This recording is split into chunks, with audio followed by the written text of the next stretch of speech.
We had a group of current and former Canadian troops, men with real training, allegedly plotted to seize part of Quebec. Now, we're not talking about online fantasies or fringe message boards or something like that. We're talking about stockpiling weapons, conducting military style training, and preparing for armed rebellion against their own government. Now, it failed, but I think it raises the question, could something like this actually succeed, not just in Canada, but somewhere else?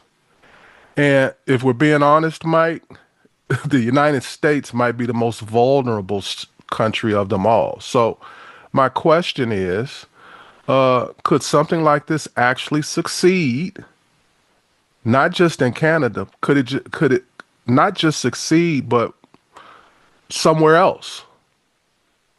If they hadn't been arrested, if they hadn't have been found out, could a city or a state or a country that large with police departments and Coast Guard and other things,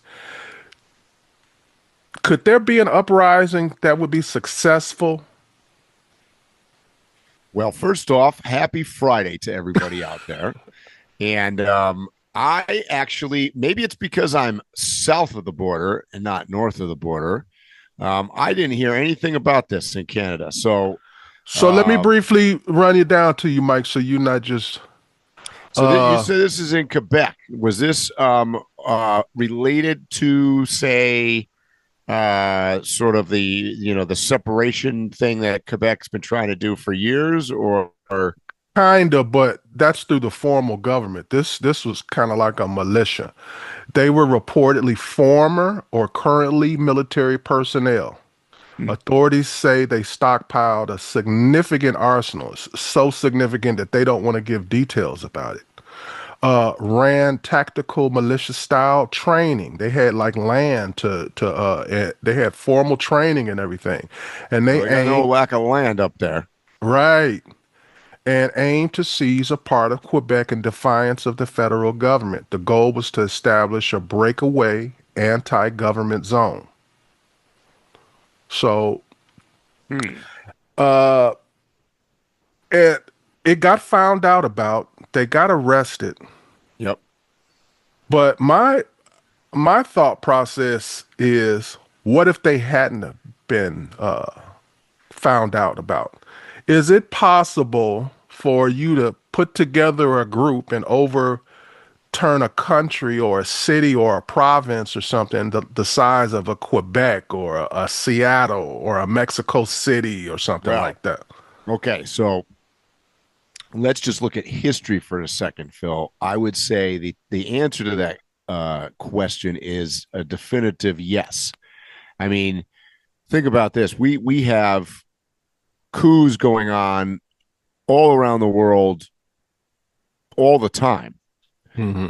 We're a bit immune to that in North America for sure. But if you take any region, let's say in Africa as an example, um, this kind of thing is going on all the time. In fact, I can name off the top of my head probably 10 or a dozen countries that it's happening as we speak. There are various sections of the country, some like more famous like Somalia as an example, that have been like that for 25 years, right? So they're run by militias, just like what you're describing here in Canada, where it's a group of people that arm themselves and decide they want to take some land. Now, in the case of a country like Somalia or parts of Yemen or parts of Nigeria and shit, when I was traveling through Niger and Mauritania, the list goes on and on. Though it's a lot easier to accomplish, right? Because they don't have very strong central governments, for one. And then two, they don't border the United States of America, right? So, we like to consider ourselves, I mean, this is up for subject to debate, I suppose, but we like to consider ourselves, quote, a first world country. So there's more checks and balances in place for this stuff. But I'm not going to lie to you when I tell you that, you know, and you have, Phil, as well, driven through parts of the United States. Uh, I mean, I might as well call out one region I've gone through. If you take way far northwestern Montana into Idaho as an example, there are some places out there that there are very active militia groups that Mhm. have lots of land because there's not a big population base, and they could very well be plotting to do that stuff. Now, do I think it would be successful? Um, you know, maybe temporarily in a place like if they wanted to take over, a couple towns in northern Idaho, possibly. But do I think that they're going to successfully go into Los Angeles or somewhere? Uh, Not currently. However, that's not to say that a large country or a strong country can't be infiltrated like that. And usually it starts with the military because they have training and they have accessibility oftentimes to firearms and weapons and various things. And they have a very definitive structure, right? So they have um, command hierarchy, if you will. So Mhm. if you've got a quote leader that decides that he wants to go against mainstream, whatever's going on in the country that you were talking about. Let's talk about America. And you have, say, a general that goes rogue, and then suddenly you may have a bunch of people underneath that person that are going to be on his side because it makes some kind of sense, and they have a very strict. We see this to some extent going on. It's one of the fears they have right now in Iran that there's going to be a turnover of power because since the American and Israeli bombing over there, they significantly weakened core structures of the Ayatollah's command and control center and his very, very loyal people. So what does that open them up to? That opens them up to people that are maybe not as loyal. So yeah, to answer your question, I can definitely see that happening. I think the chances are, as we sit today, are fairly low for a success rate in, say, the United States because we have such a powerful government. Quite frankly, we have a more powerful government today than we did 2 years ago. So I see it less likely, but I would never say never. Mhm. Well, you mentioned Africa and how you were basically giving examples of here's some places where it's been done and it's done frequently. Yeah, But one thing about those uprisings or coups that go on in Africa, at least from my observation, is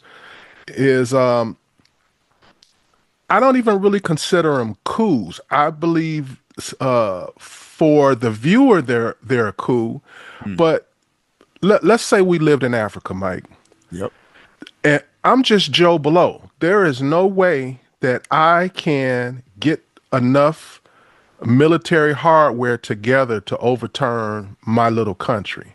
right. What generally happens is these countries have two or three warlords. They are actually military. They may have even been part of one of the other militaries and broke off. Mm-hmm. So and then they never usually try to stake their claim until they have made some kind of deal with a country that's contiguous with them, or they Yep. get a deal with like Russia, America, or China to back them as the new leader. The point that I'm getting to is, yeah, they have a lot of coups and overturns and stuff like that, but they do them generally, if you read between the lines, with a much bigger power behind them. Yeah, So they really can't do it themselves. I mean, right. once you leave America, it's hard to get a gun, let alone any of this other stuff. Mm-hmm. When you hear about they got missiles and drones and all of that stuff, one of the big three, Russia, China, or America, has provided that Yeah, ammunition. typically, yes. Uh, the reason why I only asked you about the feasibility and the success possibility of putting something together like this in America is because it's the only place where I see a small little bit of possibility that we could have something like that happen.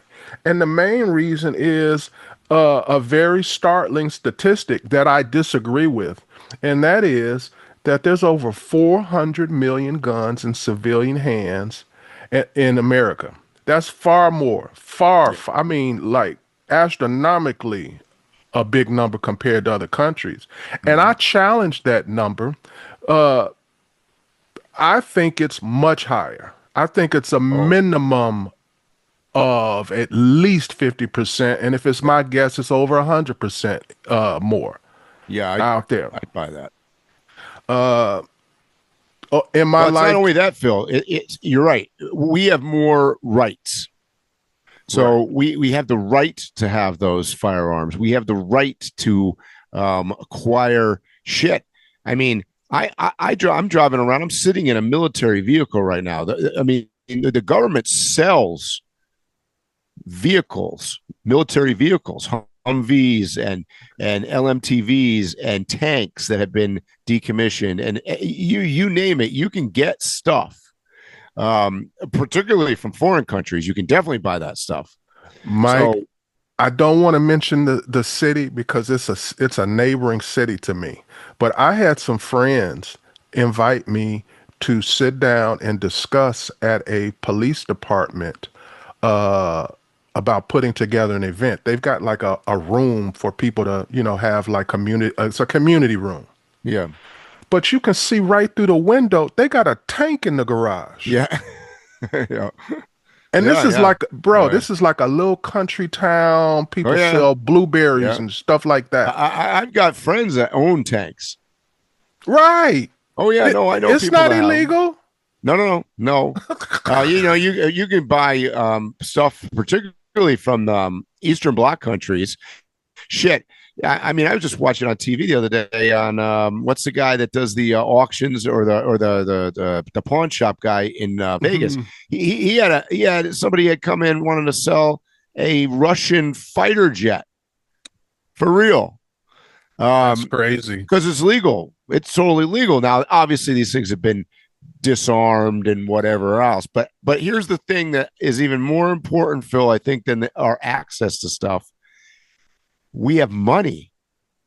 So what happens if somebody that has a lot of money, like if I've got millions and millions and millions of dollars in a bank, do you don't think I could recommission a fighter jet?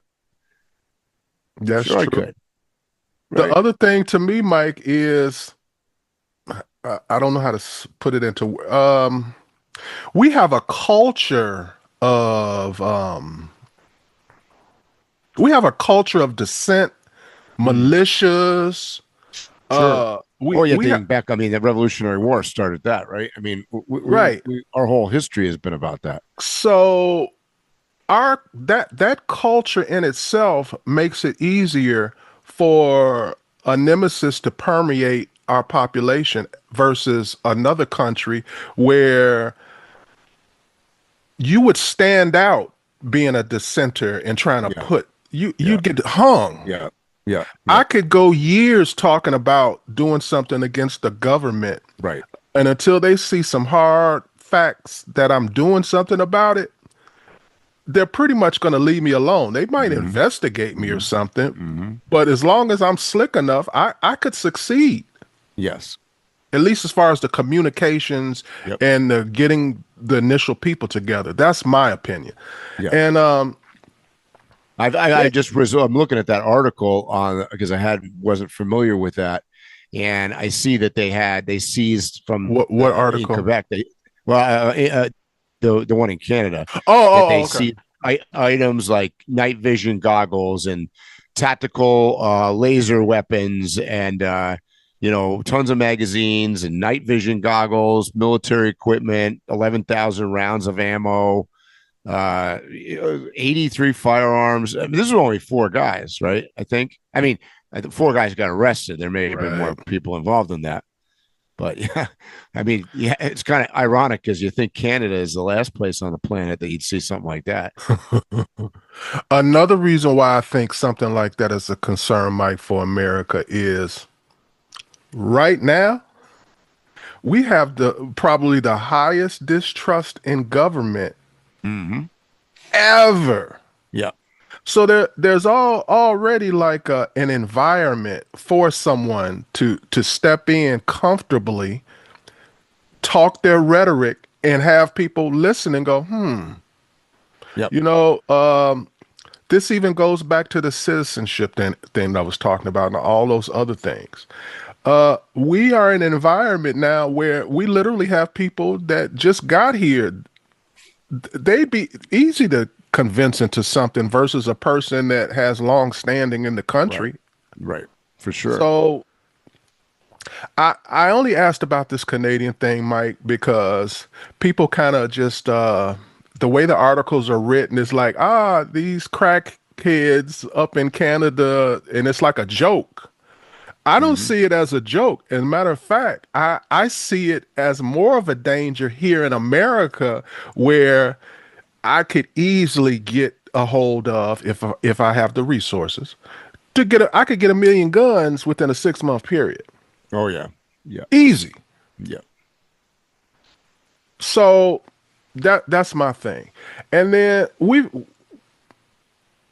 we are a violent gun culture. We wouldn't have to condition people into picking up a gun. They already pick them up.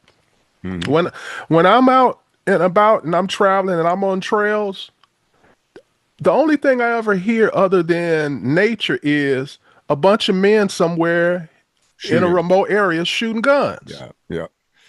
Yeah. For our East Coast listeners out there, I'm going to say this from growing up in the Northeast. I mean, we had kids.